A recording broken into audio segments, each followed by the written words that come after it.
as we said, this is a treat for us to be with all of you. Are with organizations that we've dubbed the Sensational Six that are part of this initiative on behalf of the Patterson Foundation called Advancing Mission Thrivability, or AMT is the shorthand.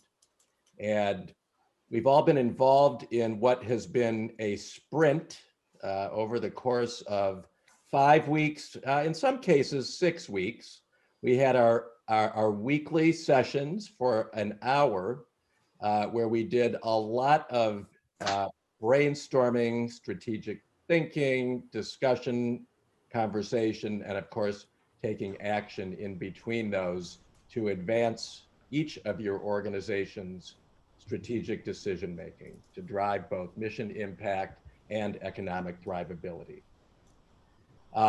You are the Sensational Six, and just because we don't know that everybody knows each other, we're going to do two things. One is to just remind you that these are your organizations. So we've got the Charlotte County Homeless Coalition, we've got the Charlotte Players, we have the folks from NAMI in Sarasota and Manatee counties, we have Peace River Wildlife Center, we have Mayor's Feed the Hungry, and we have Peace River Botanical and Sculpture Gardens.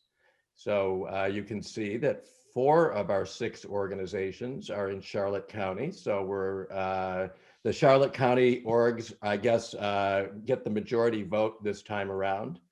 But we've had just a fantastic group that have participated in this initiative. And it's really been a wonderful experience for all of us. We do have a few housekeeping and ground rules to share, even though we've all been immersed in the world of Zoom now for, hard to believe, a year. We're just going to remind folks and share a few things. So what I'd like to do is to introduce Abby Roland. She is a fellow with the Patterson Foundation. And I think you've met Abby, but if not, you will in just a moment. So Abby, I'm going to hand it off to you to share. Hi, Mike and everyone. Thanks for being here today. So a few ground rules. Please, if you're, we'd ask that you rename yourself so that we know where everyone is coming from and the organization that they're with. So you can do that by going to if you click on the participant button at the bottom of your screen, and then go to your name, click on the more button, and it'll have an option to rename.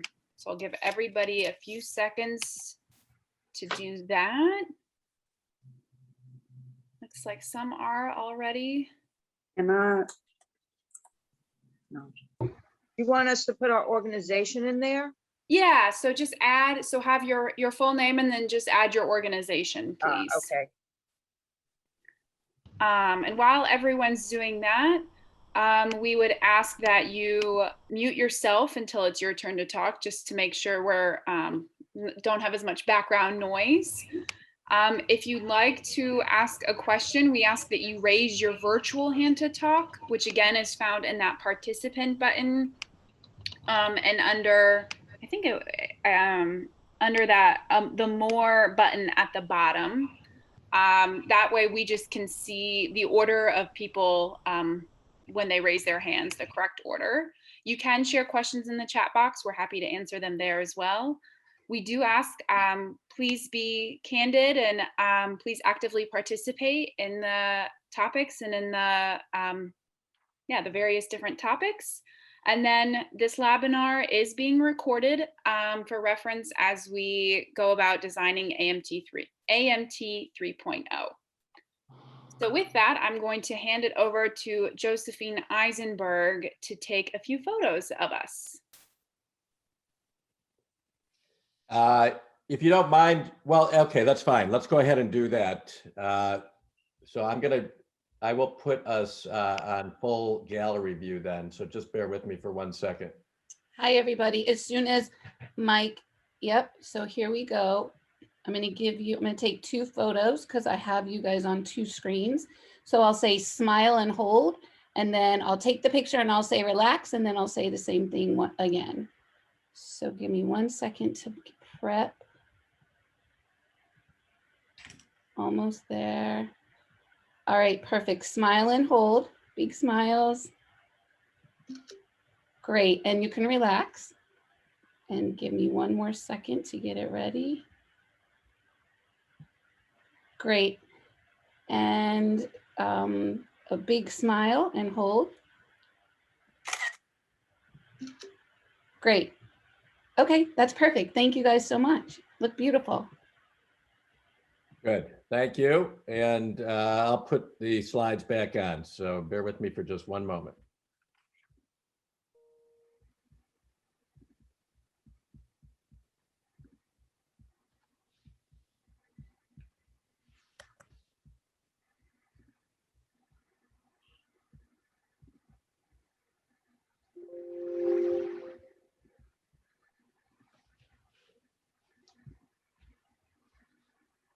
Okay, so let's see. Can everybody see?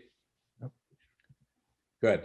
Well, as you know, we like poll questions on Zoom, and today is no exception. So what we'd like to do is, before we go further, to introduce our first poll question. And to do that, I'm going to turn it back to Abby just to share. So Abby, go ahead. Okay, so our first poll question was just launched, and it is, today is March 1st. Which national day isn't it? Is it not National Fruit Compote Day, not National Horse Protection Day, not National Banana Cream Pie Day, not National Pig Day, or not National Dr. Seuss Day? Oh, that's tough. It is a tough one. So we've got a few answers coming in. They're kind of all across the board right now. Not many people think it's National Fruit Compote Day. We'll wait a few more seconds for. Actually, a lot of people think it's National Fruit Compote Day, right? Oh yeah, that is right. I'm getting them confused with the question. So yes, a lot of people do think it's National Fruit Compote Day. Yeah. So we'll give 2 more seconds. All right, we'll go ahead and end and share the results. So most people think it is not National Pig Day or National Dr. Seuss Day. And Mike and Larry, what's the real answer here? And the real answer is today is not National Banana Cream Pie Day. So we stumped you. One person got it right. So good job to that one. That's it. Okay. Well, let's keep moving. So we do have an action-packed agenda for today, and just briefly, what we're going to be covering is a few things.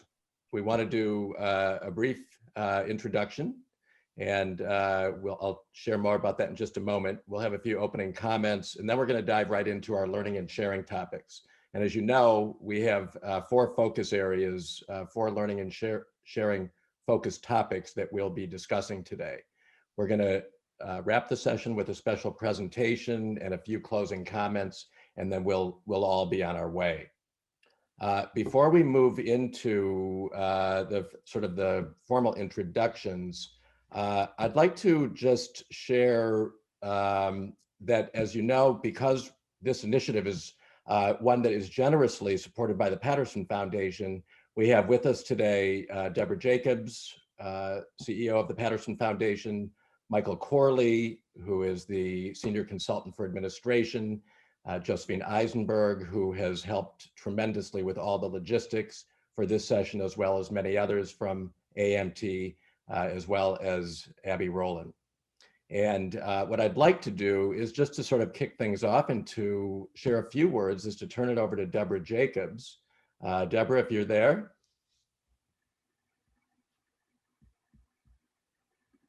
May I see everyone's face, Mike? I know it's a pain to go in and out, but I'd rather talk to their faces. Bear with me for a second. Okay, that's more fun. Yes, not that your slides aren't beautiful, but I'd rather talk to humans. So again, time is a precious resource, and we do appreciate each of you investing not only in AMT, but in today's knowledge sharing session. I believe you are all well aware that the Patterson Foundation strengthens individuals, organizations, and communities. And rather than making grants to individual nonprofits, we support the nonprofit sector in a variety of ways. Many of you may be familiar with the Giving Partner and the Giving Challenge, and have raised unrestricted dollars that have been amplified with the Patterson Foundation's matches, and the whole nonprofit Thrivability that includes Margin Mission Ignition and Advancing Mission Thrivability. One of the things that TPF has is we have different words and values that we live by, and we have something we call our 5 C's. That's caring, connecting, collaborating, contributing, and creating. And I actually think AMT, Advancing Mission Thrivability, hits on all 5 of those, because we very definitely care about the nonprofit sector, and the nonprofit sector is only as strong as those who lead it, as volunteers who actually get extra credit than the paid staff, because you are giving of yourself for the community, for your organization to thrive and the community. The part about AMT, Mike earlier said that it's a sprint. Many of you may not think of it as a sprint because of how many hours you've had to invest in this. And if there's one thing we know about Mike and Larry, they add rigor to every conversation they have with anyone. But we hope as they've added rigor with you, that you have found it to be coming from the positive, only to help you be the very best you are in taking you to the next level. So I wanted to express my appreciation for each person who's not only on the knowledge sharing session today, but who has participated through the webinars, through the Webersations, and through your sprint together. So I say thank you. I say thank you to the TPFers who pull this all together, because it takes each one of us using our gifts in magnificent ways. So it's great to see a lot of friends on the screen and names that I have heard, seen throughout AMT. So I'm going to turn it back over to Mike so you can keep on schedule, but thank you for letting me say a few words. Thank you, Deborah. And of course, thanks to you, Michael, the rest of the Patterson Foundation team for supporting this initiative. I'm going to share my screen again, so bear with me for just a moment, and we'll keep moving. So for those of you who were on our webinars and Webersations, you know that we do like to share quotes in each of our sessions, and today's quote is certainly no exception. So we've got our friend Alexander Miles Thrivemore pointing to this quote that says, "The best decisions are made using the eeny, meeny, miny, mo method." Is that true or not true? Okay, it's not true, said no one ever. This is an anonymous quote, but the reality is that as you all know, and have certainly been very diligent about doing over the past 5 or 6 weeks as part of AMT, we took a very strategic, a very thoughtful approach to our decision making and looking at decisions through different lenses, both from a mission and an economic thrivability lens. So with that, I will turn it over to Larry to talk about today's goals. Good afternoon, everybody. We always have goals.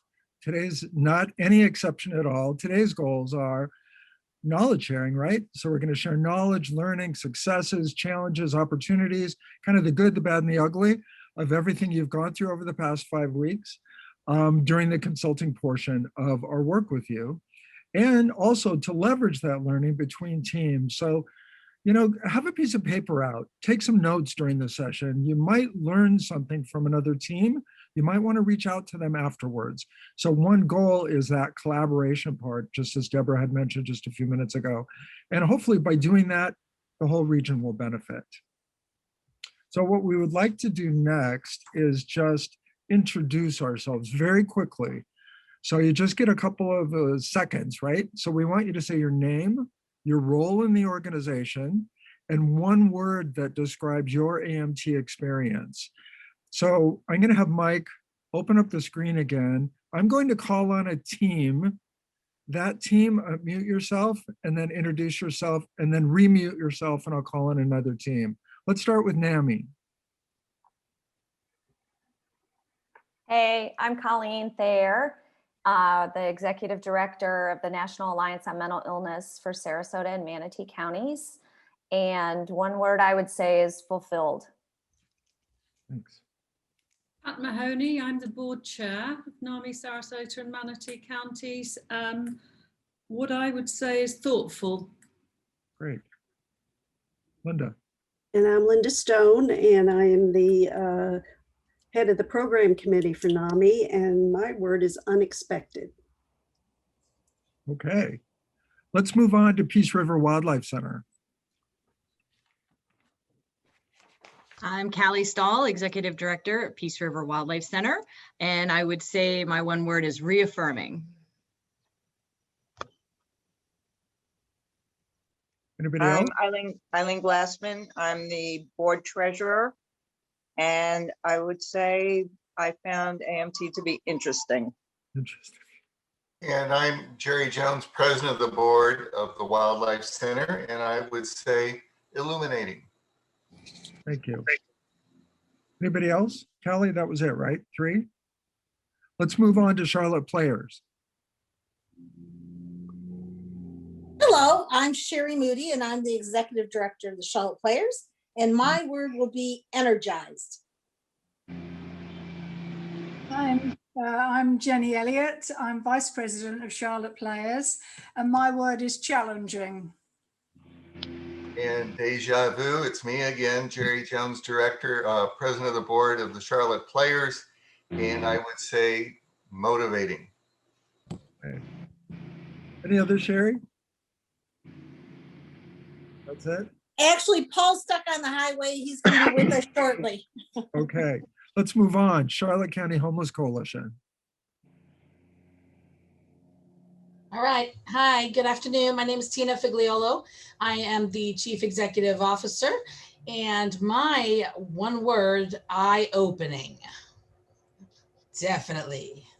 Okay. That is one. That counts as one, right? It's hyphenated, so yes. I'm clear. Okay. All right, team. Hi, my name's Brett Hawker. I'm the board chair for the Charlotte County Homeless Coalition. And I would also say eye-opening to set that, but it's a hyphenated word, so we can count it as one. What was the word, Brett? I'm a board chair. What's your word that describes your AMT experience? I said eye-opening as well. Okay, gotcha. Yes. Joanna Pohoppin, the Director of Development, and my word is exciting. All right. I think there were 3. Hi, I'm Barbara Finding. I am the board treasurer, and my word is enlightening. Got it. Thank you. Let's move on to Mayor's Feed the Hungry. Hi, I'm Scott Beeler. I'm the executive director, and I was inspired. Hi, my name is Kathy Burns, and I'm a volunteer, and my word is challenged. Okay. I'm John Hollick, and I'm a board member, and I'd say it was invigorating. Thank you. I'm Bob Donovan. I'm an advisor, and I'd say the word is focused. Focused. Thank you. All right. And the last group, Peace River. Oh, there's 2 more. Oh, sorry. I'm Linda Versluis. I'm a longtime volunteer and a board member, and my word is motivating. One more. 2 more. I'm Bob Manis, and I'm with the Mayor's Feed the Hungry.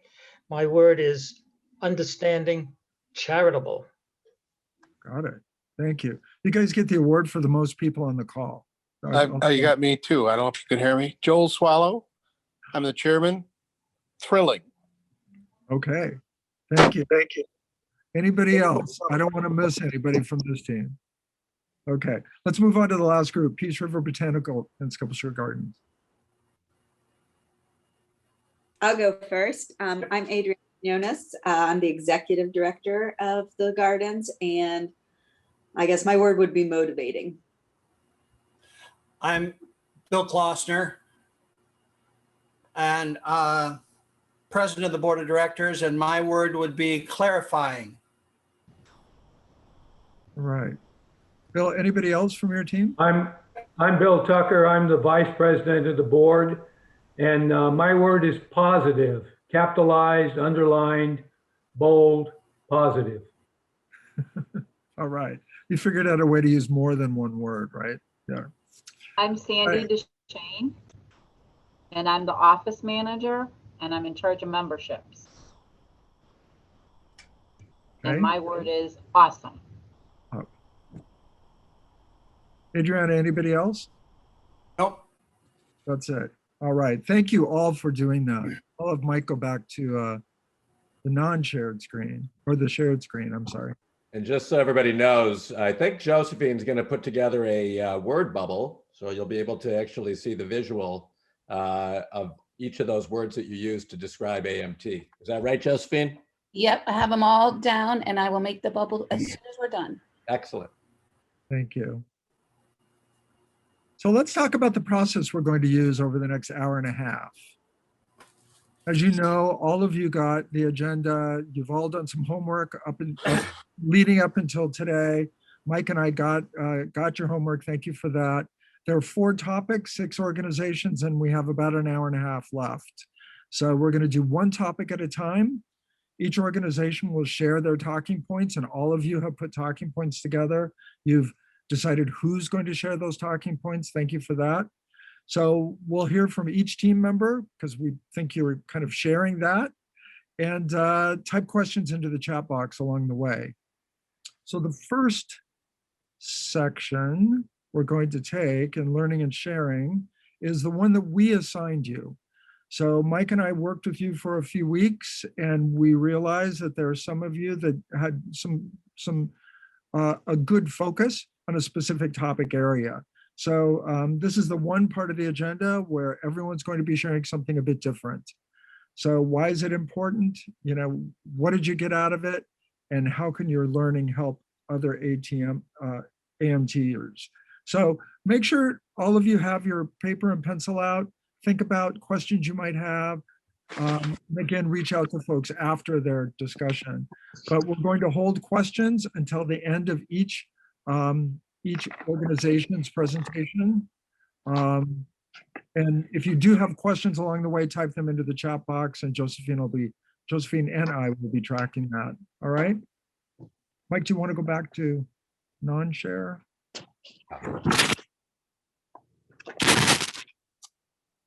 So let's start with creating high value and high visibility events with Peace River Botanical and Sculpture Gardens.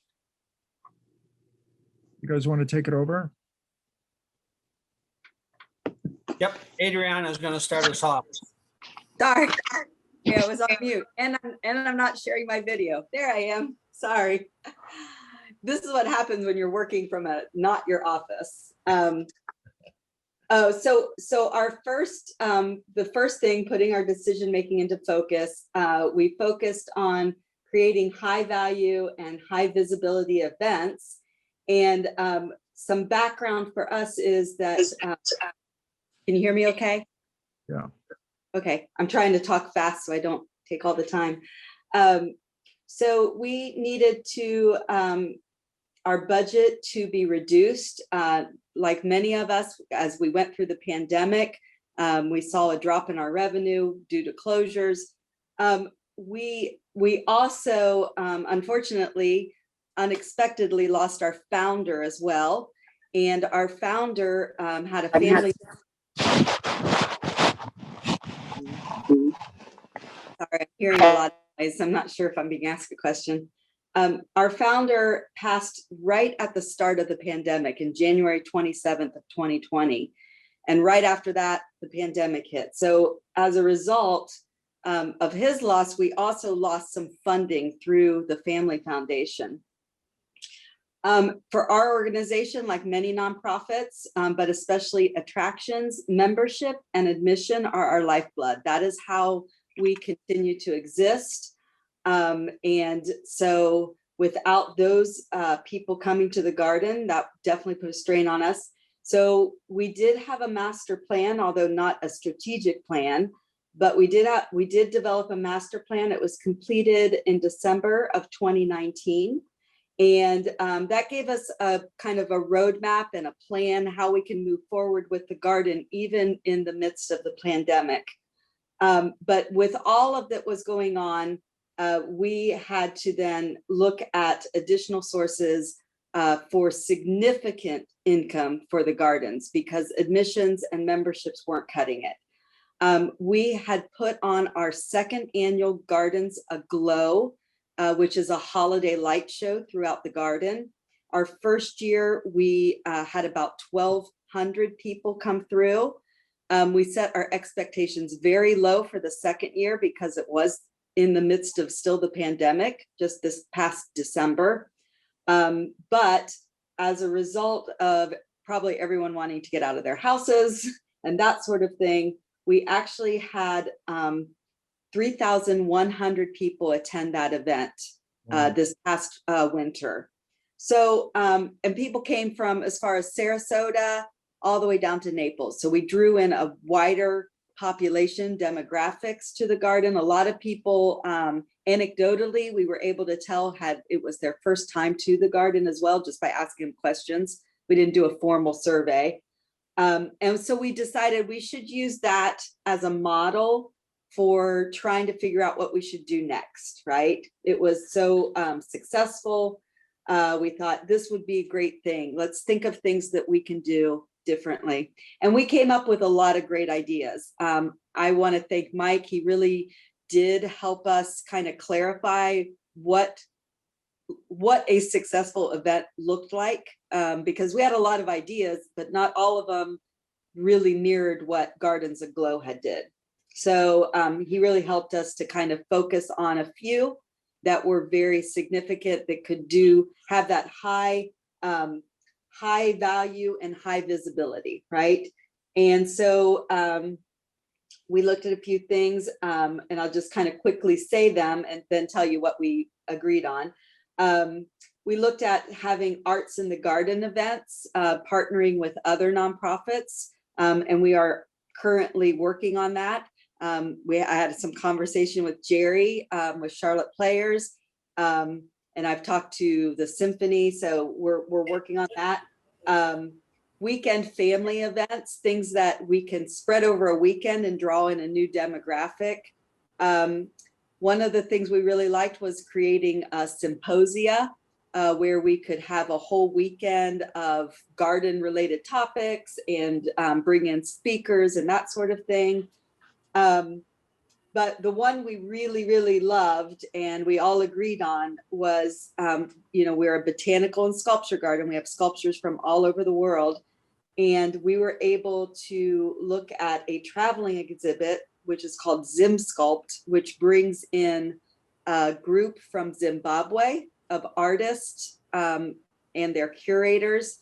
And they bring in a show of sculpture that is all made in Zimbabwe.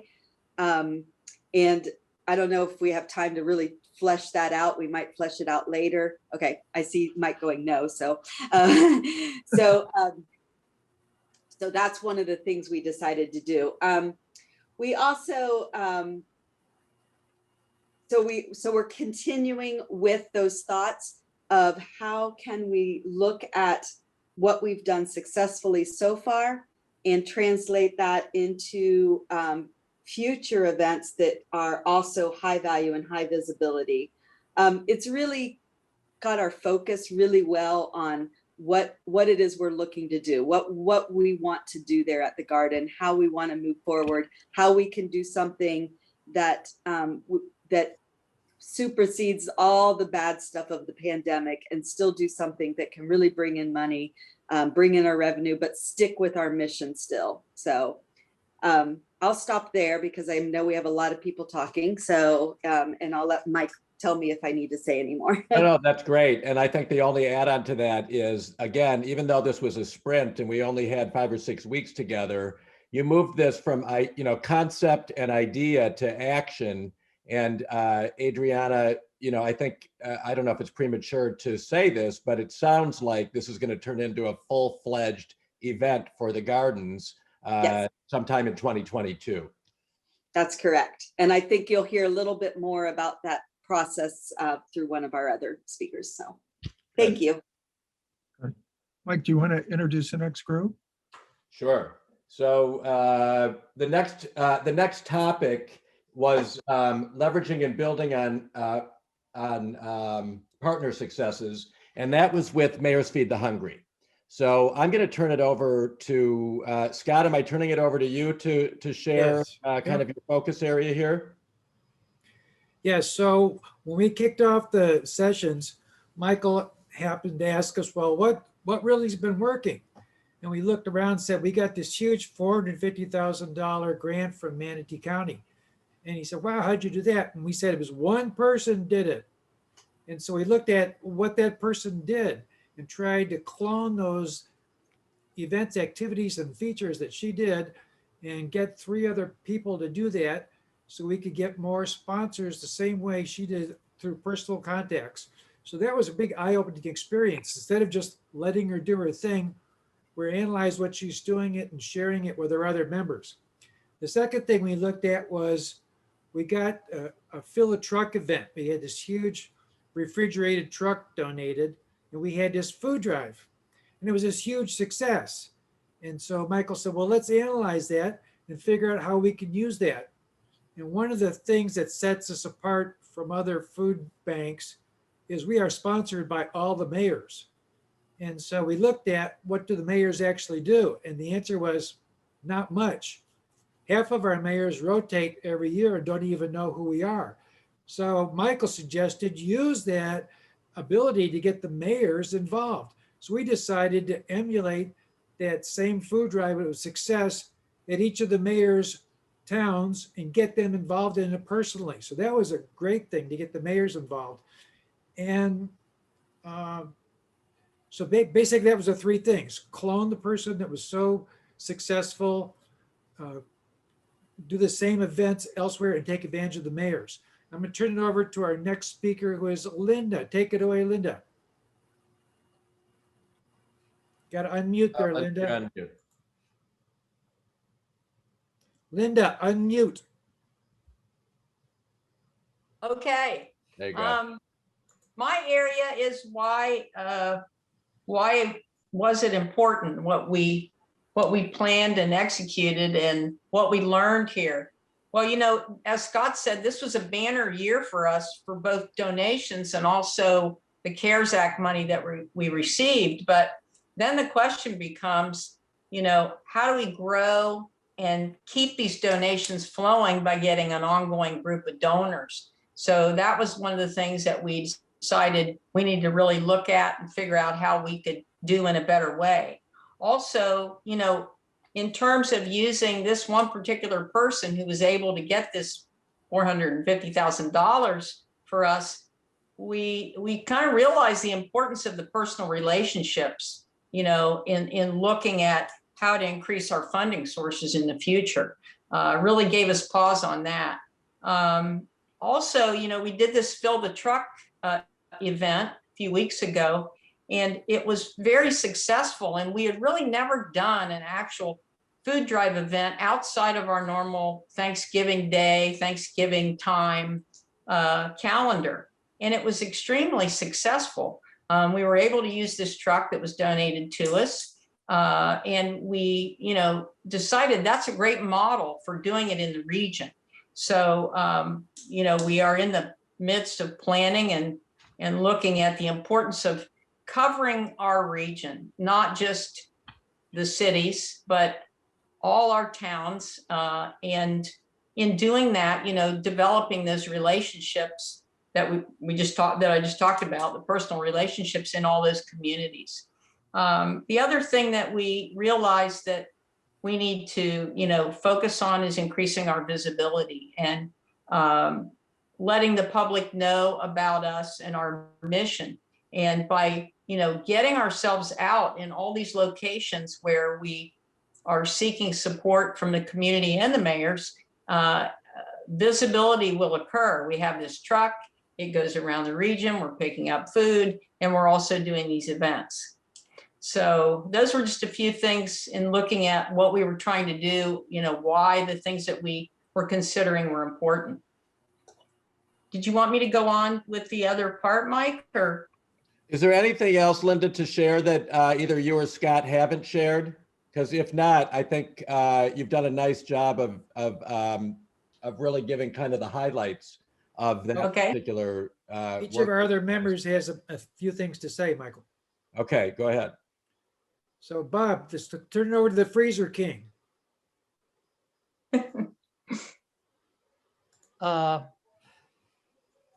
One of the things that I do is special projects, and the freezers are the next opportunity to enhance the distribution of frozen foods out to the public. I have been ordered by Scott to procure the freezers at a most reasonable price. And my fellow worker is Joel, who was able to get a sponsor to make a donation to cover the cost of purchasing freezers. I've reached out to the appliance industry in the Sarasota, Bradenton area, and we have been in negotiations and still ongoing negotiations for the freezers. Thank you. Yeah, I should mention, we've got 25 different local food pantries. So these freezers are going to go out to our food pantries. So they'll have the ability to store any food that we give them from the food drives. Okay, next up we have the former mayor of Venice, John Hollick. I was, introduced to Mayor's Feed the Hungry probably 10 years ago with a request to sign their annual letter for the food drive. And for the following 9 years, that's my total involvement with Mayor's Feed the Hungry. When I came out of office, I had a little free time and got a phone call from Scott and Joel and said, you should be on the board. So I don't like to be on a board and not do anything. We had that food drive that's been mentioned at Van Wezel, and I was totally impressed by the energy that the groups that were participating with us had. And I tend to observe things before I take any action, and there were the food truck that Mayor's Feed the Hungry purchased is a moving billboard. It's a beautiful truck, but it can go with us from location to location, and that's where the idea for having fill the truck events throughout both counties came from. Is let's get that thing out there and get people aware of what Mayor's Feed the Hungry is. I'm working with the mayor of Northport right now, and we're going to set up a fill the truck event for South County, South Sarasota County combined event to bring awareness to both the organization, but most importantly, to get food for the food pantries that are down here. There's been good participation in North County and in parts of Manatee County, but South Sarasota County is pretty well fallen off the map. So the first thing we're doing is identifying the food pantries, getting contacts, and setting up the fill the truck. And that's about where we are on it now. That's great, John. Thank you for sharing. Okay, Kathy, next. Kathy. Yes, sir. I think the thing that I look back at what we did, and our aha moment was brief in saying that, in that we, first of all, we looked at our name, Mayors Feed the Hungry, and we weren't paying enough attention to the word mayor. And then John was at the meetings and we started to realize he had strategies for how we could better engage the mayors in our community. And the other thing that needed to be looked at was our mission statement. And as I said to Scott recently and to the board, you know, in less than 3 months, actually 2 months, we're only at the beginning of March, we've redone the mission statement, approved by all of the members on the board. We've begun the idea of how can we take the value of a former mayor like John Hollick and the woman who has the strategies that you heard talked about earlier for gaining money in the community. And we're talking about having them do a videotape sort of as a training session for the rest of our programs, of the 25 programs, feeding programs that we have. So people can hear two people discuss what works, what doesn't work, what you can try, what you can't try. I think more than anything else, I'll just say we moved from duh to action. We're doing things. We're solving some of our problems, and we're feeling really good about ourselves. Agreed. Agreed. Lots of, Okay, Bob lots of Donovan, you bringing want to talk about ideas. our communication? Scott, I'm gonna just interrupt for a moment. We're gonna keep moving because we're still on this first topic area. Okay. So we're gonna keep moving, and Larry, I'm gonna turn it over to you to go to the next group. Great. I'd like to introduce Tina from Charlotte County Homeless Coalition, and the focus is mobilizing volunteers. So that was definitely one of our topics that we talked about. I'll take it over, Tina. Yes, thank you. Thank you, Larry. Thank you, for everybody. Definitely with the Homeless Coalition here in Charlotte County, we rely on 80% of our daily operations every day being performed by volunteers. So once the COVID pandemic began last year, we had to really close down our volunteer basis because our demographics of our volunteers are primarily in that more high-risk areas. So what we did is we really understood the true value. We learned even more so, especially with the pandemic, of how much we rely on them on a daily basis in every program area, and also at our Fab Finds, our resale shop, which is our earned income revenue stream. So when we looked at each program and we went through the SWOT analysis, it was really amazing how we really just had eye-opening moments, which is why I picked my word, eye-opening, and really went through program by program and realized some of the programs that we thought were high mission and low return were the complete opposite, and how much we relied on each of those program areas really that focused on volunteers. We realized we needed why it was important to us. What do we get out of it was, we need a clearer strategy of not only recruiting volunteers, but also training, cultivating, retention, orientation, matching volunteers to some of the different positions that they're more aligned with, especially our earned income, our store, our resale shop. Because we were spending way too much on employee expense. And that's where we had our big aha moment of looking at how much, even though we increased our employees, that our revenue stream, our retail income hadn't been as high. So we automatically made changes. It was eye-opening and a shocker, and we kind of grouped together, and we'll go into that later on. But the fact of that, improving the training for our volunteers, keeping them, we have over 400 volunteers a month who come through our front doors in various ways, but how much we do really realize the work that they do and help us perform and adhere to our mission on a daily basis. All right. Thank you, Tina. So there you go. All right. Mike. Okay.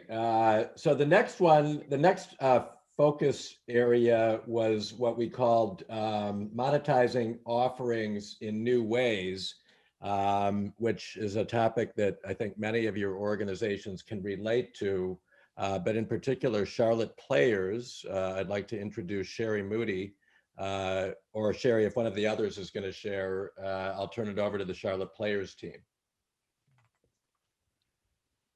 I think you're on. That's mute. me. That's me. I said I'd kick off to start with. So I'm the Vice President of Charlotte Players and had fun being involved in this whole process. So as a community theatre group, of course, nearly all of our presentations are presented in our fabulous little black box theatre. And that's our traditional way of presenting our opportunities. So this actually really took us outside our comfort zone, because we knew that to achieve a diversification of our income streams would entail some riskier alternatives. I mean, it's great when you can do things in a controlled environment, such as a little theatre, but when you have to think outside the square and think of new ways of making presentations, it sort of gave us all a bit of a jump. So we started out by considering a range of different options as to what we could do that would still speak to our mission, which is, of course, presenting the theatre arts and education and entertainment to the community.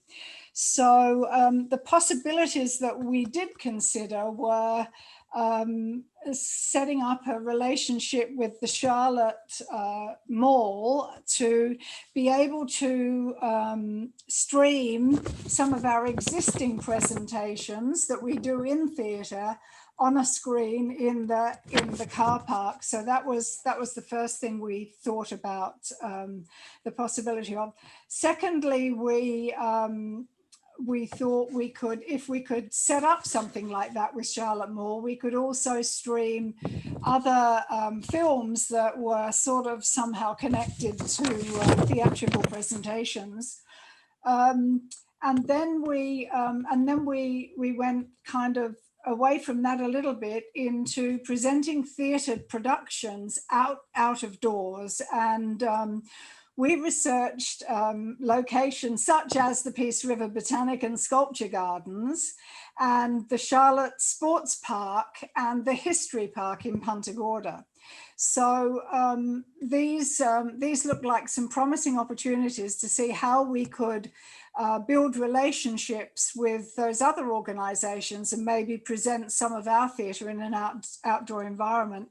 So we did a SWOT analysis of all of those identified opportunities. And we also, as you've heard, we held preliminary discussions with the leadership of the other organizations, and they were pretty positive. Obviously that's at the very preliminary stage. And so, you know, for us, we decided that presenting outdoor entertainment in this way would be a new concept for us and provided us with a new way of monetizing the offerings that we provide with Charlotte Players. So that was basically where we got to in that initial presentation, and we'll go more into things in the other sections. That's great, Jenny. Thank you. And again, I mean, I think it's important to underscore that, you know, in 5 or 6 weeks, the sprint took you from just brainstorming concepts and possibilities to actually going through, looking at options, doing site visits, analysis, and then ultimately thinking about your own recommendations as a team on what to move forward with. So that was a nice synopsis of kind of this first topic area. All right, Larry, I'm going to turn it back over to you. The next group is Peace River Wildlife Center, and I'll introduce Callie for the topic of positioning for strategic planning. And I have to say, Callie, Mike and I were going around about, what do we call this? Do we call it big changes in the air? Do we call it strategic planning? What are we going to call it? So this is where we landed. We call it, oh my God, what are we going to do? So nearly about 7 years ago, the Wildlife Center found out that we were on property that did not belong to the city that was leasing it to us. And so we have been on this 7-year journey to try to find the perfect spot to move this tiny little wildlife center, but turn it into something that will our community will be proud of, will continue to expand upon our mission, both to rescue and treat animals, but also to educate the public. And we finally found the perfect home. And so now we have all these wonderful ideas and wonderful things, but we don't have a written strategic plan of what our future is going to be. And so karmically, right before we started to participate in AMT, we had decided that it was time for us to really put our little ducks in a row, so to speak, and have a real good vision for how we were going to make this happen for us. And so in discussing this with Larry, we thought that that was really the best thing for us to really pursue with the advancing mission Thrivability. So we began to seek out a professional to help us construct this strategic plan, because we don't want to just throw together something. We need something that's real and that we can take and make successful when we implement it. So during this process of working with Larry and AMT, we started to evaluate all of the different aspects of the Wildlife Center. And we did this through the SWOT analysis, which was amazingly helpful because it helped us first we had to analyze our current revenue streams, find out what's really working for us, what doesn't work for us at all. And of those that aren't working for us very well, what could we take and make better? Or what should we maybe put to the wayside for now because maybe the effort isn't worth the return? And so we were able to do that.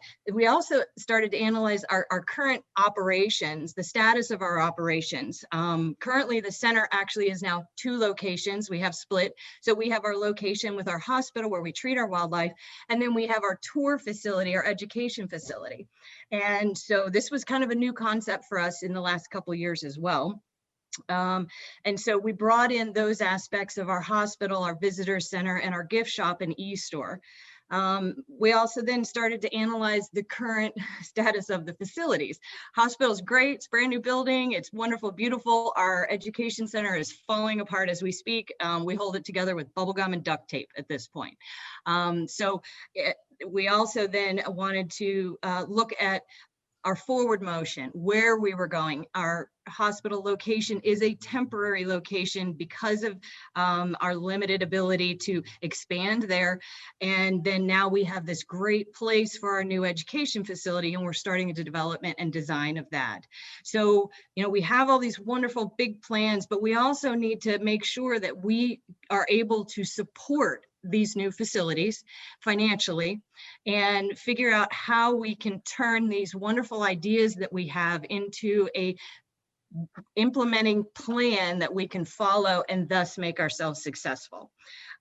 So we have assessed our need for a strategic plan, and we have brought on Sarah Leonard of the Sarah Leonard Group, whom we first worked with MMI, and we're so happy to have Sarah because I learned a ton from her the first time around working with her, and she is going to help guide us through this process.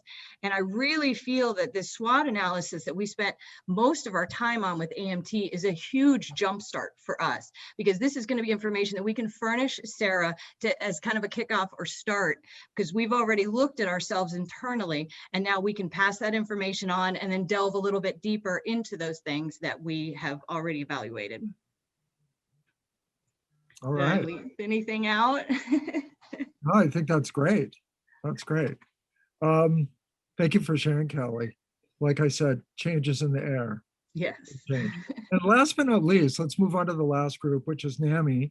And the topic was prioritizing offerings. And I'll turn it over, I think, to Colleen. Yep. It's me. Thanks, everybody. So yeah, this was a great experience. Working with Larry was wonderful. But so NAMI's a small nonprofit that up until a couple of years ago was all volunteer. And that's very traditional for a lot of NAMI affiliates.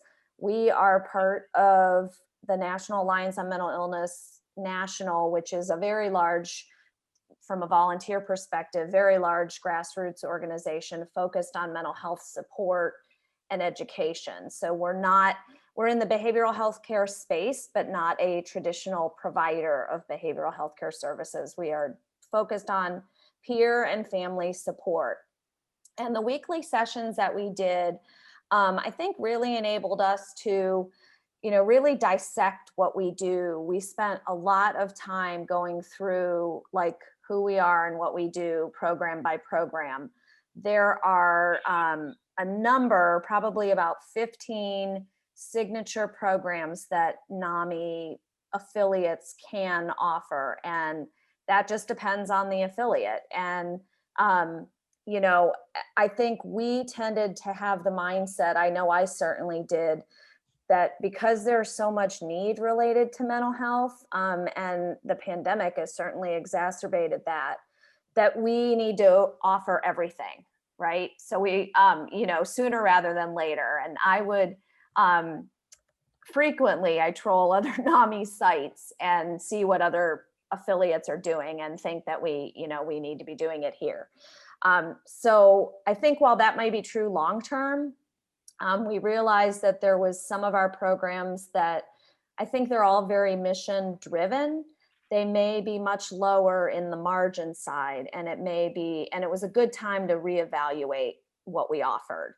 And, one example that came up as we had these conversations was our school-based programs, that they're evidence-based programs. They're very valuable from a mission perspective, but we have really struggled to implement them, particularly in Sarasota County, and really not at all in Manatee, because we only brought the Manatee County part into our affiliate just about almost a year ago.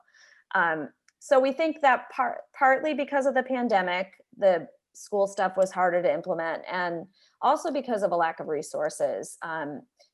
All of the programs that we offer are conducted by volunteers, either taught or facilitated our classes, those kinds of things.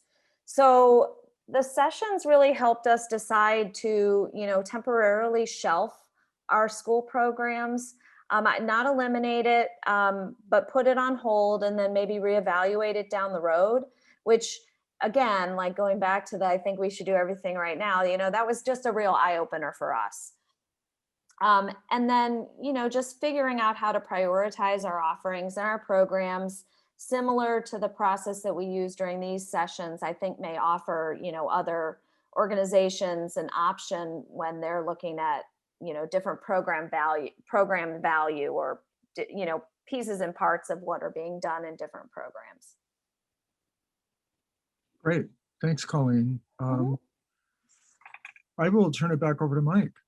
Well, you all did a nice job sharing highlights of your particular focus areas. And I think just one of the things that we want to point out, you've heard this, a number of similarities and commonalities between the organizations in terms of the value that this had for your organizations, why it was important. It allowed you the opportunity, the luxury, if you will, as a team to come together and to really step back and take a look, and to apply some rigor, some discipline, and perhaps some new lenses in terms of how you look at what you're doing in your own organization. And then starting to really look at options and begin to make some decisions as you continue to navigate through these challenging times. So thank you all for sharing. And I will say there was a question that was in the chat box. I think it was to Mayors Feed the Hungry. And the question was from, I believe, Colleen. So to Scott, do you have any of the mayors on your board that may be a good engagement strategy? Scott? Yeah, I texted back two. Good. Okay. Well, let's keep moving and go to the next topic area. And if we can, just for a moment, I'll share my screen again and we'll introduce the next topic. Oh, I'm sorry. Actually, we've got a poll before we do that. So Abby, I'm going to bring you back on to share the next poll question. Yes. So we're launching the poll now. So it's, what's your advice for another organization considering participation in AMT 3.0? So the first is everything we thought it would be and more. 2 is a bit of a bumpy ride, but well worth it. 3 is run away as fast as you can. And number 4 is, let me get back to you on that.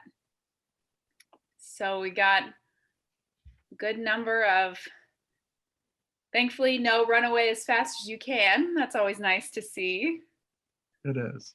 We'll wait a few more seconds for everyone to submit. All right, so we'll go ahead and end and share the results.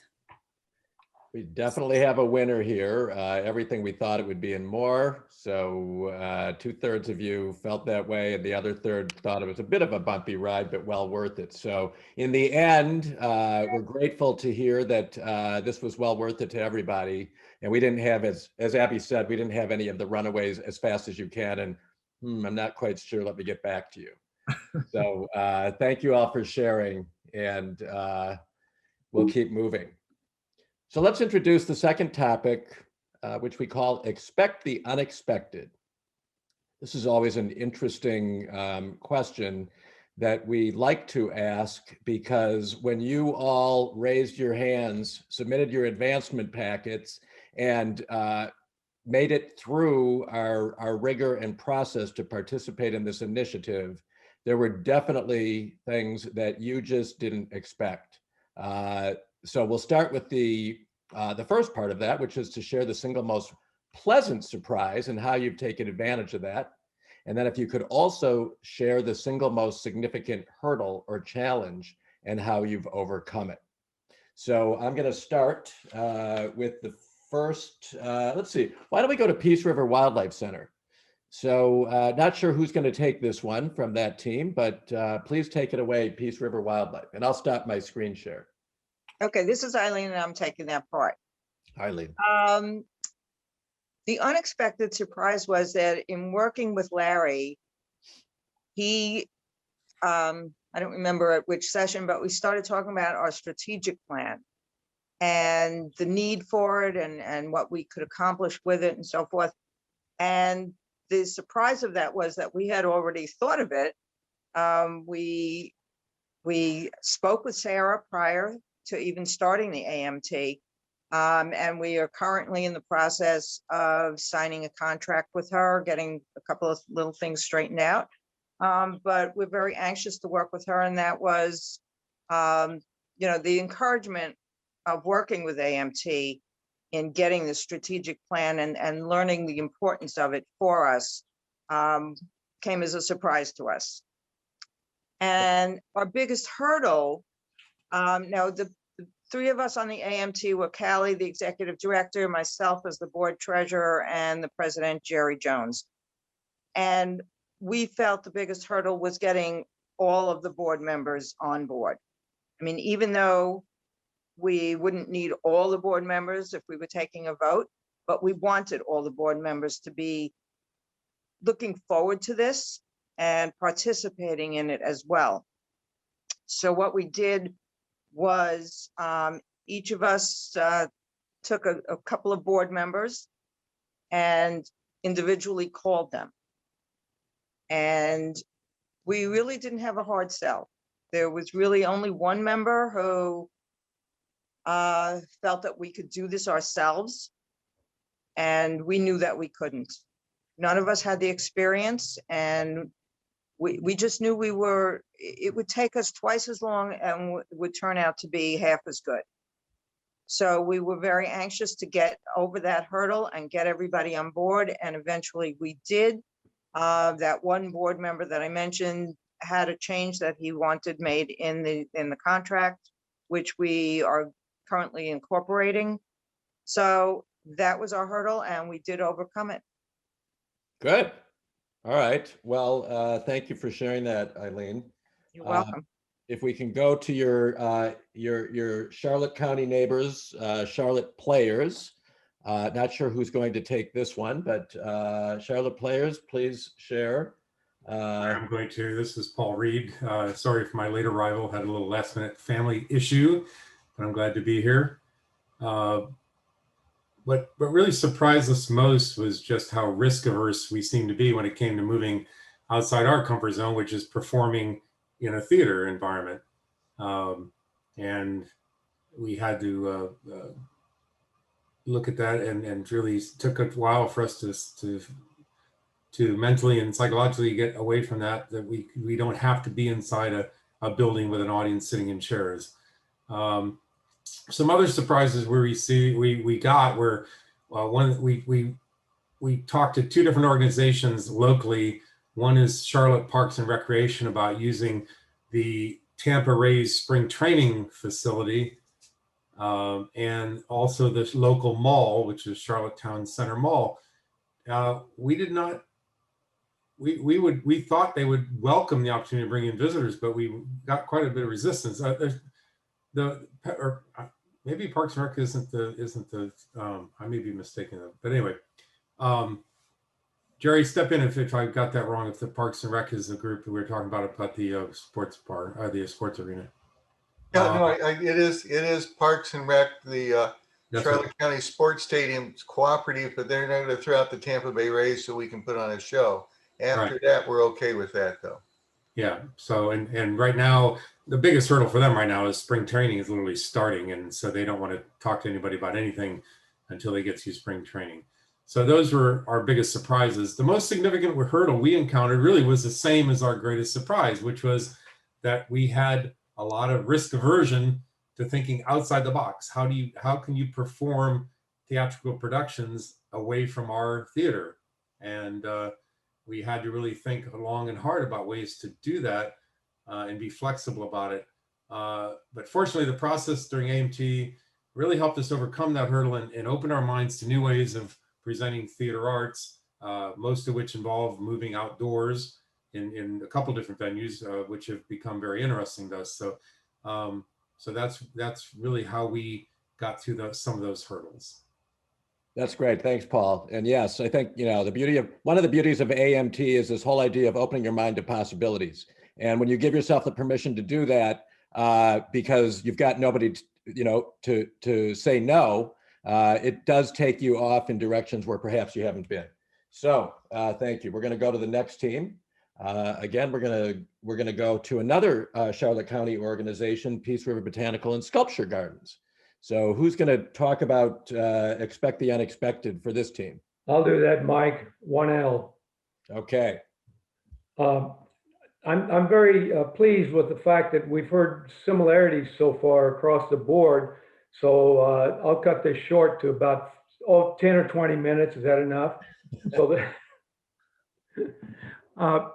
what we were pleasantly surprised about was that through advancing mission thrivability methodologies and the no mission, no margin facilitation, that we progressed in a very short time, like all of you, in 5 weeks, by focusing on systematic analyses of our situation and apparent options to arrive at a basic workable plan, which encompassed essentially two things: our great need and how to go about a capital campaign, which we kind of kept in the back room for a while, and secondly, a major membership growing and community outreach activity.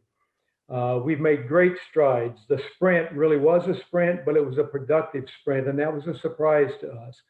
In addition, through this process, we've developed a list of additional viable membership and funding activities and events that we can be further refining and implementing going forward.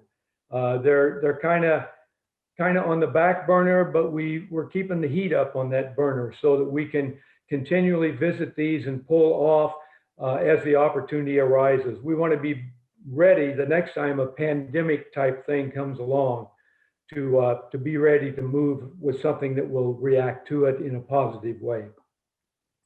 As far as a hurdle, I think this is kind of like what all of you have gone through. Our particular specifics are the unexpected loss of the Gardeners founder and visionary early last year, followed by all of us experienced this the quick onset of the pandemic, which created a difficult situation with a very high level of uncertainty. Some of us at the Gardens even were worried about this might be an existential threat for the future of the gardens.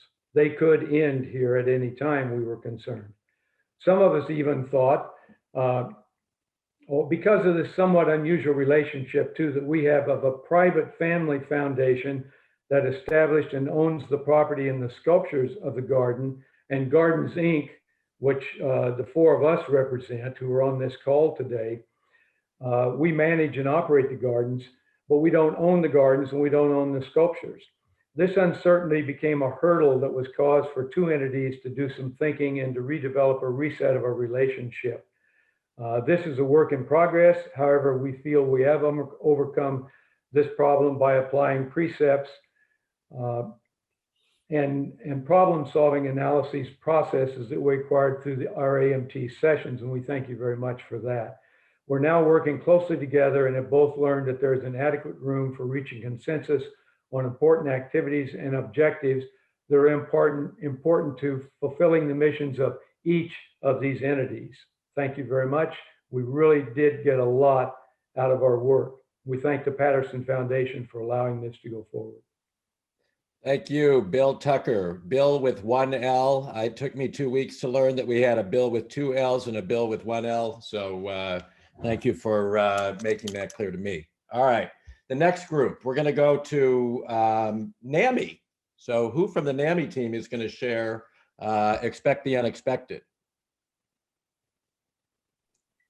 That's me, and I'm going to pull up my notes.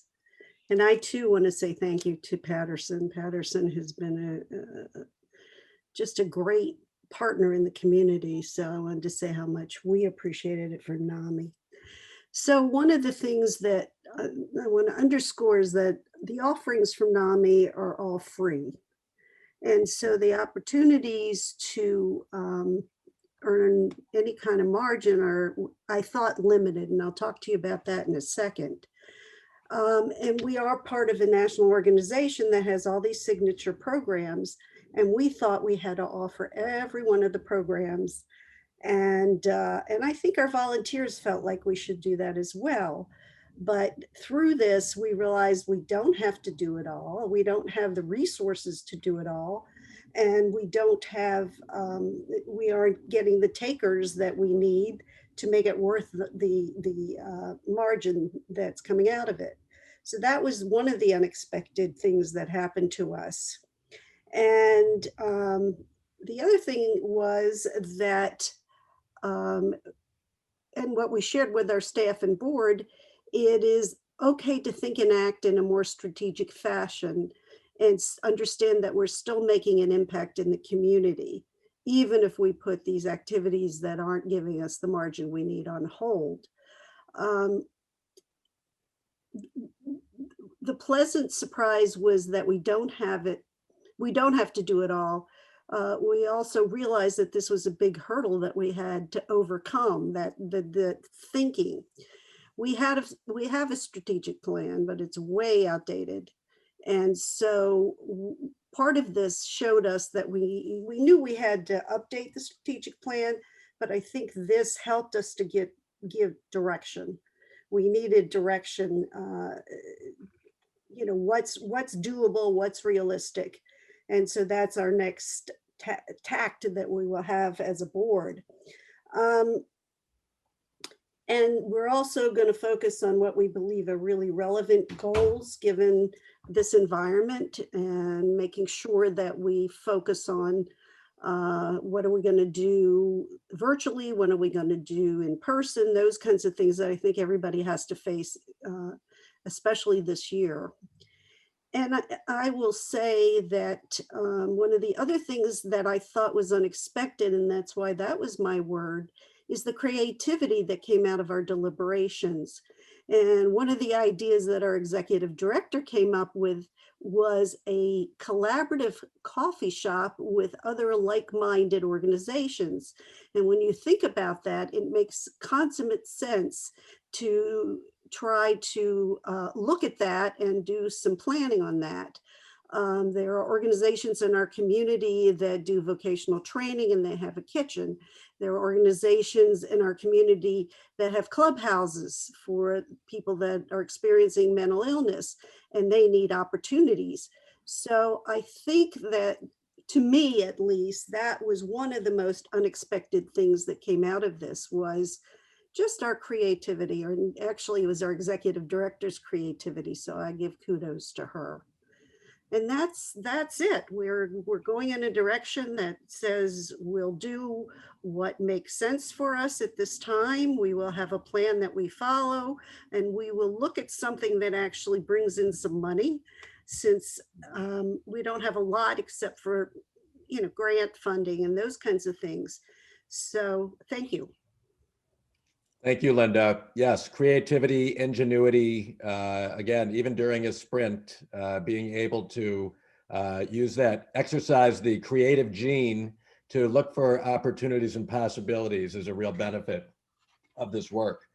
Okay, let's go to Mayor's Feed the Hungry. I'm not sure who's going to share on this one, but to Mayor's Feed the Hungry, expect the unexpected. What can you share?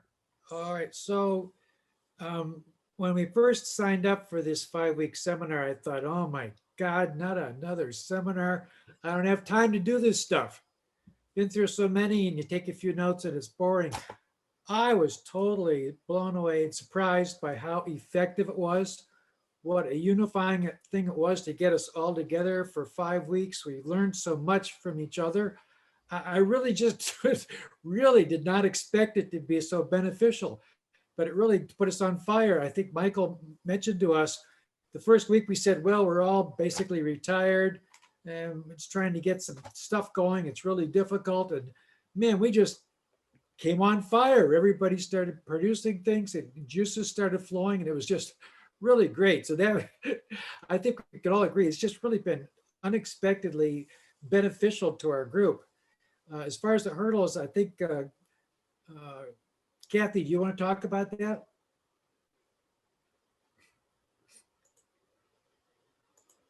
You got to unmute yourself there, Kat. Hurdles. I think what I would say about hurdles is that we recognize that there will be. We're on a high right now, and realizing and taking some stock and enjoying the ideas which have turned to action, but then also realizing that there are going to be hurdles in front of us. And we already know that there are people in the room with solutions, and that there's a level of energy among the board and our program, the people who run food programs, that we've never seen before, to put idea to action, so that we are not any longer a two-month feeding program, November holiday season, Thanksgiving and Christmas, but we are a 12-month program because people need food 12 months. We've also turned our focus to, I don't know if this is a hurdle, but we're ready to take the jump over that, to also feed pets, because we know the people coming to us are looking for that kind of help. And we have seen that be already respond to a need in the community.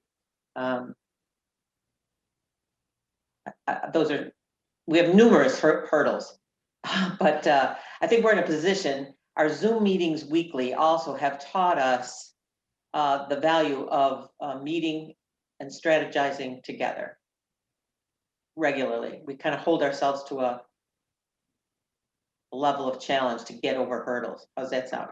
That's true.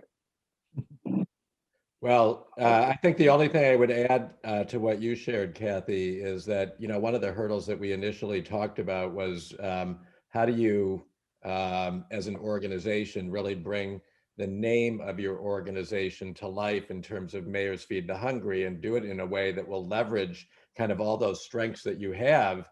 And I think so much of the conversation, the discussion, and the ideas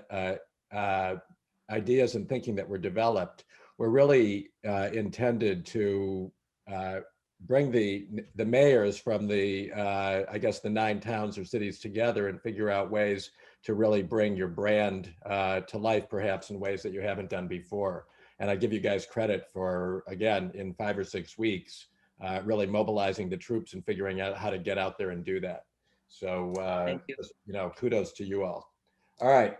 The last of the sensational 6 to share on this topic, Expect the Unexpected, is the Charlotte County Homeless Coalition. So who's going to take that one? Well, this is Tina again. For us, the SWOT analysis really refocused our work group to all the programs of the organization and the services that we provide. We have 4 key programs, but then on top of that, we were able to also really dive deep into our resale shop because the last time when we did the SWOT analysis per our strategic plan years ago, the store is new. It wasn't even in existence when we did the original SWOT analysis. So revisiting the strengths and the weaknesses, that's when we really dove in and we really realized how we are in need of more volunteers for the shop and how it's so different than the organization. Number one, we have an issue, and this is a part of a hurdle. We're at 2 separate locations. So of course, it's real easy to recruit people to feed and house and that warm feely with the organization that volunteers like to appreciate the work of the nonprofit. But it's a little tougher to sell the, hey, come and sort clothes and, you know, go through items and things like that. So we struggle on having enough volunteers in the retail end of it. And that hurdle that came to fruition when we realized the employee expense in comparison to the retail income was much more than expected, and how we need to really increase our volunteer task force, so to speak, down at the shop.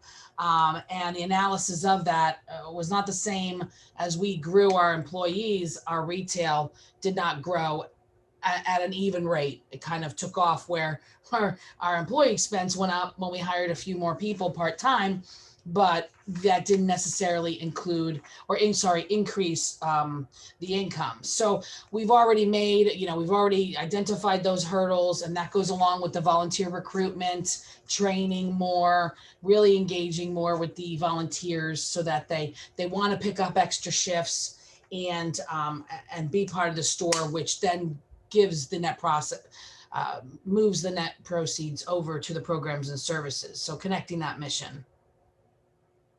Wonderful. All right. Well, thank you, Tina, for sharing, and thanks to all of you for sharing Expect the Unexpected. So in the interest of time, we're going to move on to the next topic.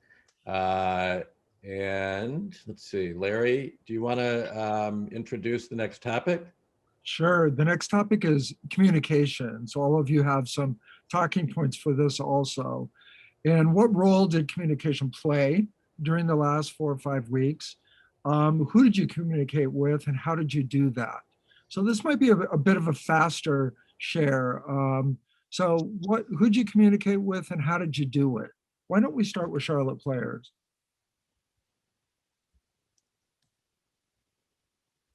Sherry? Yep, that would be me. Thank you. By the way, I am president of the Charlotte Players, and we worked with Larry. I'm also president of the Peace River Wildlife Center, and I worked with Mike. So, or was it the other way around? Because you guys switched off when we did the 100X. It was the other way around, but that's okay. Well, that's right. I just want to provide as much information I can to the people who are here, and I know what they're thinking. Larry, Mike, which way to go? So I've created the AMT's Got Talent show, and at the end of this broadcast, I will reveal which way to go between Larry and Mike. But in the meantime, with Charlotte Players, we communicated quite a bit with, as Paul indicated, quite a bit with people in the community. Adriana mentioned that we spoke with her about performing there. We've talked to the people with Parks and Rec. We talked to the people who ran the baseball stadium where they raised to spring training. We talked to the people at the mall to see if we could set up shop in their parking lot to show movies there. Just across the board, it got us out, got us involved in the community. Sometimes we had a positive response, sometimes we didn't, but we wouldn't have gotten anything if we hadn't been pushed to do that through this program. So we learned to communicate with other people around us, and it's going to lead to some things. So it's very beneficial, and I in the long run, it's going to help us a lot. Well, with you involved, Jerry, we knew communication was going to take place. So there you go. I'm really looking forward to that outcome at the end of this session that you were talking about. Gotcha on pins and needles. Okay. Okay. Let's Corley said we have to introduce a poll question. So Ed, you'll have to think about that. Wow. Wow.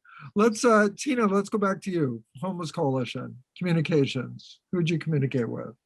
Okay, so Brett was going to get this one. Okay. I can do it if he's still on the line. Brett is there. I am here. Y'all can hear me, right? Yeah. You All go. right. So as far as communication, once we received the press release from the Patterson Foundation, when that went out, the CEO, which is Tina, emailed the board of directors, also posted it on social media to announce the project. Communication was really the key in this entire process. By completing the SWOT analysis, it presented and showed some of our major gaps that we had, especially with our volunteers. If it wasn't for the AMT sessions, we probably would have not realized our gaps for quite a little bit longer than we did. Our work group for this project discussed the actions needed to take and how, and how to begin the process of making changes immediately. For example, like the resale shop or staffing issues that Tina had talked about, our CFO, a board of directors, our volunteer coordinating, the communications throughout this process has occurred through Zoom and in person. But a couple things, we've already made some changes with our resale shop and cut our employee expense. Just today, we had a face-to-face meeting to discuss the future of our foundation board. And I just wrote down a few things also. This process has triggered us to look at all of our processes and reevaluate them on a more regular basis. It's kind of a great reminder to all of us, boards and organizations, that we don't ever be complacent, right? Change is always necessary. It's always occurring. And three things about change: it's inevitable, it's good, and we have to be accountable to that change. And without evaluating that, we'll be far behind the curve. Last thing is communication within this organization and all of our organizations is in between the board and the organizations it's just paramount to be able to deal with the change and continue down the successful path. So thank you. Awesome. Thanks, Brett. Let's move on to Peace River Botanical Gardens. So communications, who and how'd you do it? All right, thank you. It's going to be me sharing that. We've always had good communication, but what we found with the AMT sessions, it helped us clarify, which is why I use the clarifying as my word, but it clarified and focused those communications for us as a team. But additionally, having the outside non-biased viewpoint from Mike, really helped our team focus on the ideas and solutions in a concise and effective way. We communicated with as many of the stakeholders on a lot of different levels. Our AMT with online and in-person communication was both written and verbal. We worked probably more than we would have normally. The Gardens Board of Directors, my Board of Directors, as well as the Tetrell Family Foundation, we kept them updated on a regular basis of what was happening, why we were doing it, and making sure that we were having their support. Adriana and mostly Adriana, but others talked with members of the Sensational Six, discussing the specific groups like that have been mentioned in the past, whether including capital campaigns and partnerships and marketing options to amplify our reach and and to reduce our costs. We use the Patterson Foundation press release and blog information on our social media and with internal communications. one thing that hasn't been mentioned by the other Charlotte County folks is there was an article in the Charlotte Sun, the daily paper, that highlighted this partnership with the Patterson Foundation and AMT, which allowed each of the executives to have the opportunity to speak about what it meant to each of the groups. And so that was wonderful. But we also had the Zoom communication and emails with the owners and curators of ZimSculpt, the Zimbabwean stone sculpture folks, as well as, as we talked about that process and that the possibility of that event coming to us next year. But we also communicated regularly in this 6-week period with the granting and marketing organizations that we knew would be interested in how we were developing and continuing to move forward. So our communication was widespread and active over the past 6 weeks. Yeah, thanks, Bill. It sounds like it was very active. Let's move on to Mayors Feed the Hungry. Communications. I knew you wanted to keep it short, Larry. So in conclusion, in the communications, one of the things that Michael said just now, open your mind. And that's what really this 5 weeks has meant for us. The communications through Zoom, giving the homework assignments was terrific. What we did, we've had meetings before on Zoom and things of that nature, but we weren't as focused to a task. And by doing that, we uncovered the talent that we really have within the organization, the board of directors and the advisors. So it's been really, really fantastic. And I think what Michael used was the dead plant syndrome. I don't know if you've ever been into a doctor's office or a building and you've seen some dead plants there. The people that are there, they walk by them all the time and they never notice them. So it's the same thing in an organization. We can walk by, we're too busy doing our busy stuff and we don't stand back and see how we can change things and how we can implement different types of thinking. And the communications on a regular basis. In fact, we've already talked about how we'll continue with this process. So it's been fantastic. And Michael's been pretty good at keeping us informed in where we are and summaries and, encouraging us.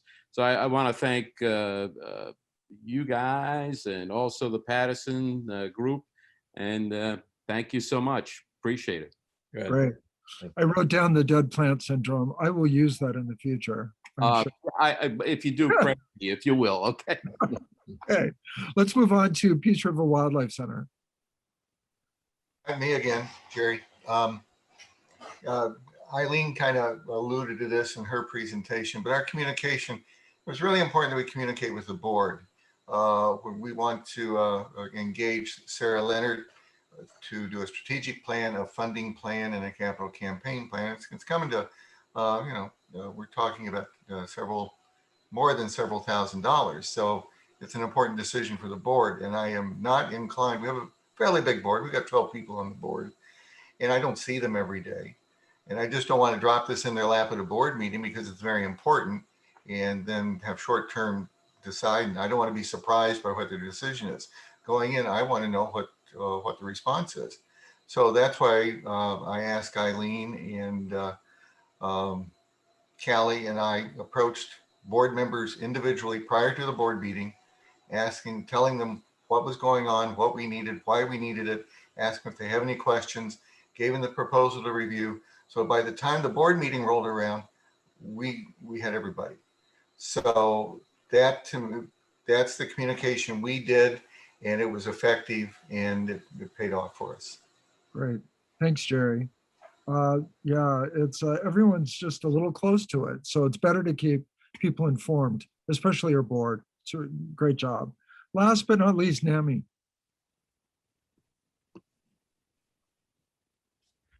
Sorry, that's me here. Yeah.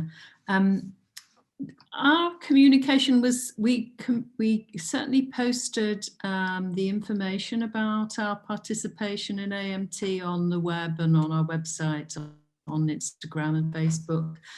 But our communication so far, I think, has been more internal, but will plan to take that externally. We've had board discussions. We're going to have more board discussions. And one of the things that I think we thought about in more detail was how we work with members and volunteers on the next stage of our plan. That's something that we're trying to work on. That will link to how we develop our strategic plan. But I really felt that it was sort of, you know, a very focused and efficient use of our time, and you know, having Larry keep us to task each week, you know, that was very useful, because as other people have said, it is quite hard sometimes to take the time out and to use that in a focused way. So thank you, Patterson, for doing that. Good. Pat, you only cried a few times when we're on our calls, right? I'm kidding. Sorry? I said you only cried a few times on our calls. Cried? I'm kidding. I'm kidding. Yeah, Larry's tough. We all know that when it comes to these two consultants, Larry's the toughie, right? Yeah. Okay. Communications. I will turn it back Kelly, over to we Mike. can't hear you. I'll turn it back to Mike. Go. Okay. So last question, our last topic area, which just choose one as you're thinking about the pandemic and beyond. And hopefully this pandemic will lift sooner rather than later as more and more of us are being vaccinated. How, if at all, did the consulting portion of AMT better position your organization either to weather another wave of the pandemic, which we hope will not happen, or just in general to navigate other challenges ahead? So just one, if you can share kind of what you believe was the most important way this might help you weather challenges ahead.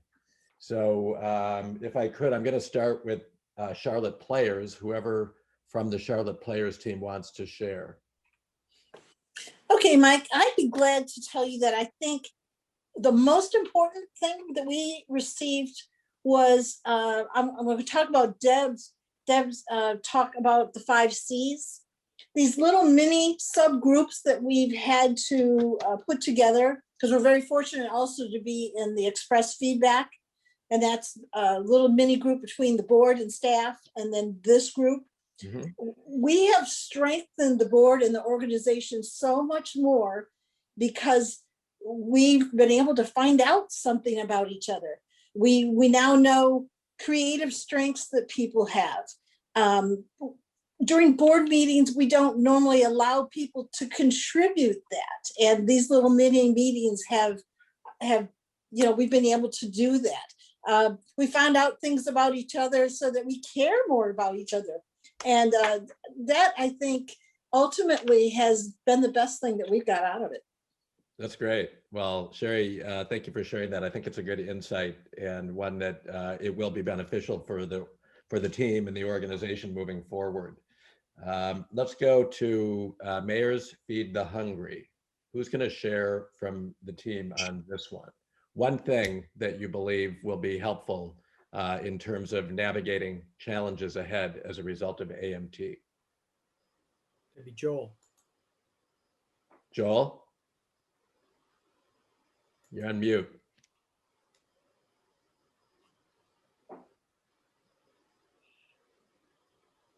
Oops. No. He went from mute to no video. Joel, unmute. There. Oh. Yep. Is that it? There you go.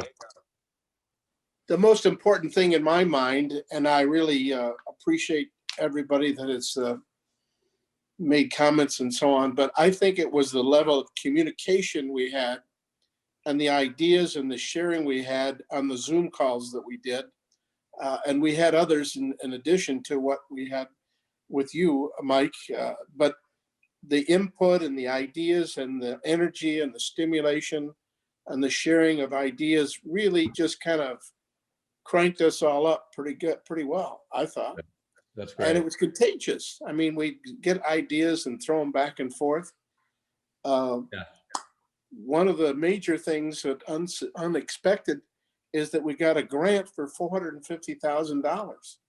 And it was like the middle of December. And if the money wasn't given away by the end of the year, 15 days or so, the government would take it back. Well, I want to tell you, we had a great time giving away 450 large, but we had to do it just in Manatee County.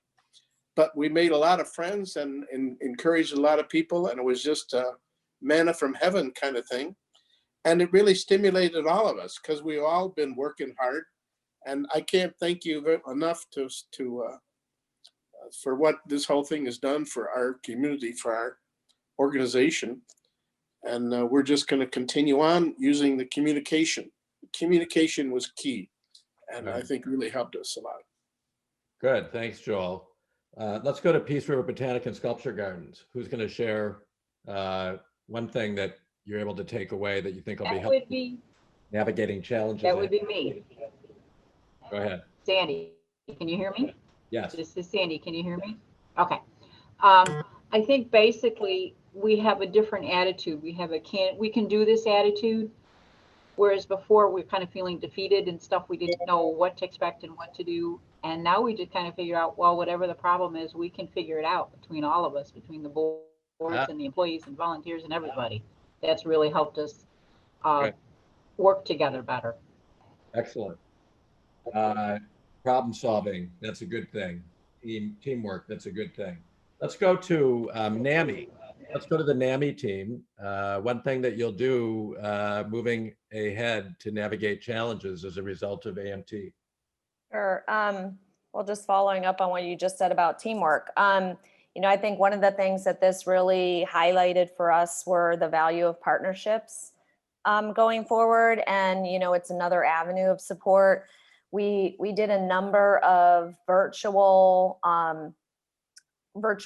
like webinar type things over the course of the last year with other organizations, and they worked really well. So I think that is something that collaboration stuff is something that, we believe in, but I think this gave us the opportunity to really act on it more. Wonderful. Good. Well, thank you, Colleen, for sharing that. Let's go to the Charlotte County Homeless Coalition. One thing that you'll take away from AMT that you think will help navigate challenging times ahead. Yes, hi, this is Joanna.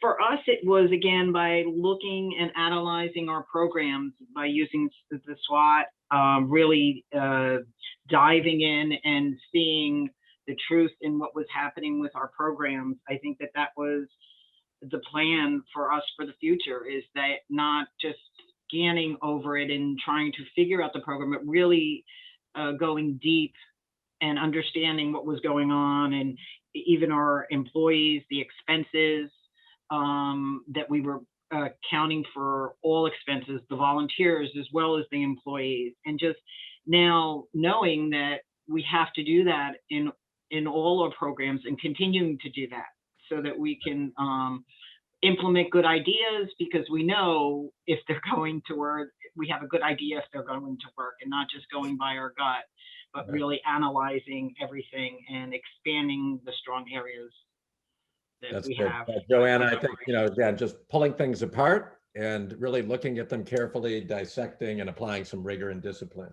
So thank you for doing that. Let's go lastly to the Peace River Wildlife Center team. One thing that you'll take away that will help you navigate challenging times ahead. Well, I think that the creation and implementation of a professional strategic plan is going to put us in a direction, on a path to success in our future. We're getting ready to make a huge growth spurt for our little tiny organization by creating this must-see attraction that is not like anything else in this area. And I think that, the work that we've done with you guys today is really going to help us lead in that direction. Good. Well, this concludes the topic sharing discussion of this knowledge sharing session. And we're going to move to the next part of today's session. We're getting closer to wrapping.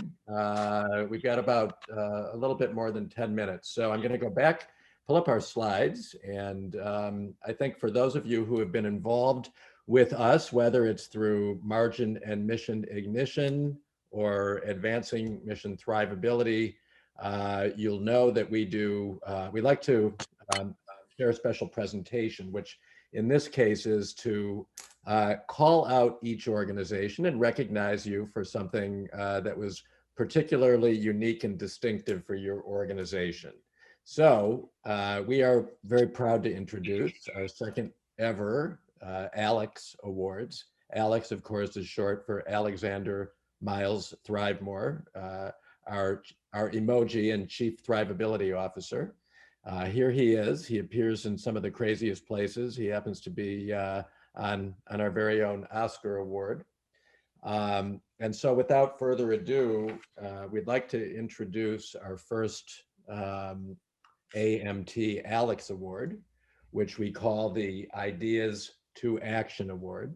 And this goes to one of the sensational 6 organizations who I think truly exemplified taking a concept, an idea, and really something that was very much part of being a theoretical discussion, and within 5 to 6 weeks, truly bringing it to, taking action to bring it to life, so that it is now a very real, and I think what will ultimately be an exciting initiative for 2022. So this award goes to the Peace River Botanical and Sculpture Gardens.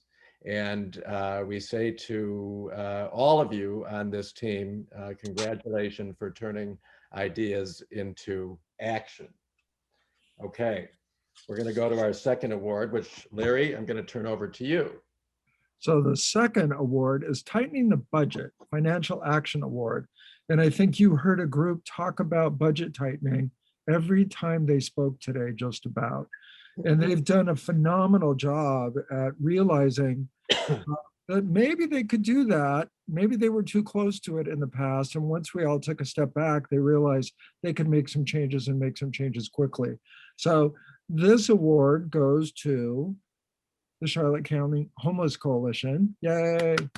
They've already made some budget changes and we only worked together for 5 weeks. So it was very successful. Congrats. I'll turn it back to Mike. I think you're taking this one too, Larry. Oh, I will. So this one is Pause Programs, Propel Possibilities. So, you know, everyone went through a SWOT analysis that I worked with, and they realized that they were close to everything and they don't have to do everything. And maybe there's some things that are in those low margin, low mission category that maybe they could just put a pause on, or maybe they could just stop doing altogether. But this organization, and Mike, I'll let you switch the screen, was NAMI. They actually made that decision. You know, I don't know why we're trying to do this so hard. We're spending a lot of time and energy and we're not getting anywhere with it at this point. Let's pause it for a while. So, and you heard them mention that throughout their presentation together. So congrats on making that decision, realizing it, and just putting some things aside for a while and focus your energy on things that you can actually make a difference on right now. So congrats. Thanks. Okay, our AMT award number 4, we're calling the Hunger for Partnerships Award. There was one group in particular for whom, well, maybe the word hunger is appropriate, but perhaps more importantly, this idea of partnerships and leveraging ones that they had and making them stronger, whether it was Impact 100 SRQ or the mayors in 9 cities, or Shirley, who was a partner who helped the organization identify a significant funding stream. So we applaud Mayors Feed the Hungry for their work in this area and congratulate you as a team for really excelling in this area. So congratulations. Yay, crowd's going Your wild. Hunger for Partnerships Award. Okay, Larry. The next one, getting poised and positioned for a Thrivability Award. So you heard this group talk throughout the day that big things are coming down the road for them. Lots of change, lots of activity. And so this group is Peace River Wildlife Center. They're moving locations. They're doing a strategic plan. They're starting a major fundraising effort. Lots happening. And as I say that, Kelly's probably, her heart's palpitating as I'm talking. So congrats. Okay, last but certainly not least, the last of our Sensational Six Award goes to the organization that explored to-go opportunities. And this award truly was about looking for ways to go beyond their own venue and take it out into the community for others to ultimately benefit from. So no surprise here, Charlotte players. We applaud you for all of the exploration that you did in this area, and we look forward to seeing how the to-go opportunities come to life. So congratulations to each of you and to all of you for doing, I guess, what you did to make this initiative a success. But we're not done yet. So we've still got, let's see, I'm looking at, we've got 6 minutes before we wrap. We are going to get everybody off on time. But what I'd like to do is to introduce one more member of the AMT and TPF team, and his name happens to be Michael Corley, to share with each of you a little bit more. So Michael, I'm turning it over to you. Hey, thanks, Mike. And I just, on behalf of the Patterson Foundation, let me give thanks to a few people. First, Abby and Josephine, in order to get to this point of this presentation today and the logistics throughout, really can't thank you two enough. So I really, really appreciate that. We're here.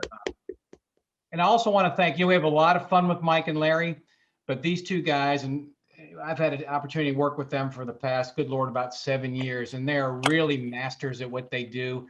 It's an honor and a privilege for the Patterson Foundation to have them in the family and to help support the nonprofits through, MMI originally, now AMT. Mike and Larry, another stellar program today. And I want to personally thank you two for everything you do for our community. It's really special. So thank you very much. Thank you. And for those of you on the call, I tell you, just sitting back for the last 2 hours and listening to all the work that you've done in in a really short period of time, it's exhausting just watching and listening. And so I commend you all for what you're doing to transform our communities through your organizations.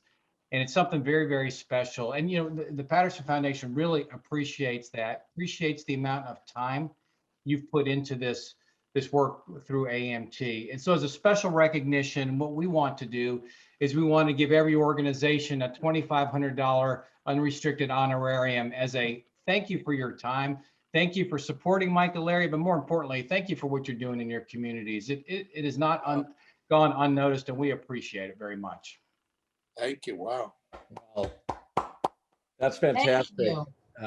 Michael, thank you to you and Deborah and the rest of the Patterson Foundation for that generous award or honorarium.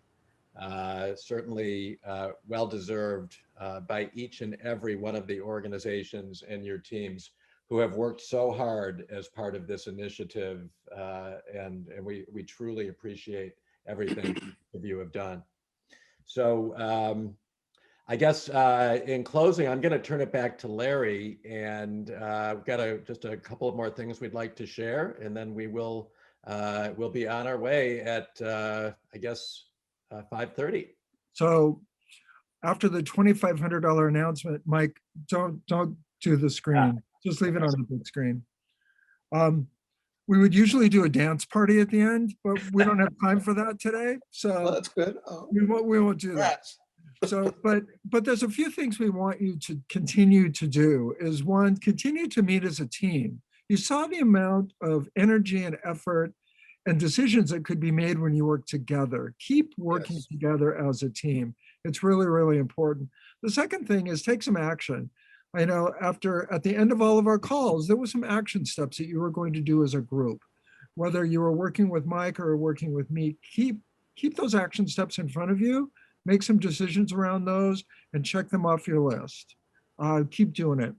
The whole decision-making process that we took you through for our webinars and our webversations, along with the work that we were doing along the way, keep that decision-making focus in place. Think about it very strategically. Don't just make rash decisions. Think about how does it impact us, our margin, our mission, use the SWOT analysis, risk and mitigation, use the tools that we provided you along the way. And importantly, we're going to do another AMT 3.0, which we'll announce sooner than later. Be thinking about organizations that you know, executive directors that you know, that you can share the word, spread the word, and be our advocates out there for this program, because you know, a lot happened in a very short amount of time, and there's a lot of organizations that could use that help. So thank you, the Patterson Foundation, for supporting this along the way. Thank you, Michael. Thank you, Deborah. Thank you, the rest of the team. And thank you all for participating with Mike and I and all of us over the past, couple of months, really, to culminate at this point. And you can run from us, but you can't hide. I'll just leave you with that. Mike, anything you'd like to say at the end? I think the only other thing is just you each will get a survey. Josephine, maybe you can, if you're still here, just chime in for a moment to let folks know what's coming. Yes, hi. So this afternoon, well, it is the afternoon. Later this evening, you'll all receive a participant survey via Constant Contact. And it'll just have 4 short questions with the date of please return it by when. And we would really, really appreciate it if you would fill it out and let us know your thoughts. It means so much, and we really do use the information that you provide on the surveys. So you'll get it sometime tonight in the next couple of hours, and have a couple of days to fill it out. And thanks so much for being here today. The other thing is, thanks, Josephine. I think we'll also include or follow up with each of you, so you have a copy of the slides that we shared today. So it'll be in the form of a handout, so be on the lookout for that. And then I think the only other thing is, and this is a Michael Corley follow-up on the $2,500 honorariums. You will hear from us, the Patterson Foundation. I believe you'll receive a letter which will be accompanied I believe by a check. Don't know exactly what the timing is, but Michael, anything to share on that? I will be cash in an envelope placed at your doorstep within the next few weeks. $1 bills.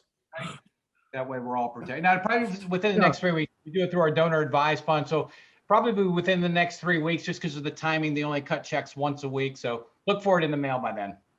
We were thinking pennies, Michael, pennies. Just. All right, everybody, we went over by 1 minute, so our apologies for going long, but thank you again. This has been a wonderful opportunity for all of us and hopefully for each of you, and we look forward to staying in touch with everybody.